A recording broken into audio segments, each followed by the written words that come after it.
আপু জানো, একবার শীতের মধ্যে আমাদের বাড়ির একটা কাকার গায়ে হলুদ চলছিল।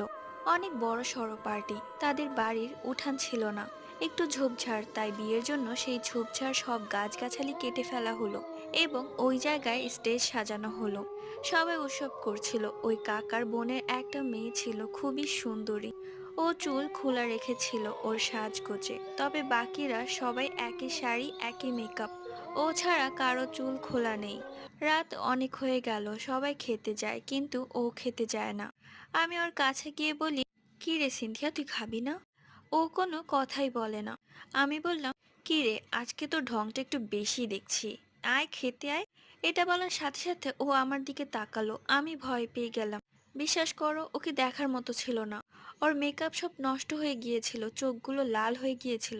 আমি ভয় পেয়ে বাড়ি চলে আসি। পরবর্তীতে কবিরা জানলে শোনা যে ওকে জিনে ধরেছে।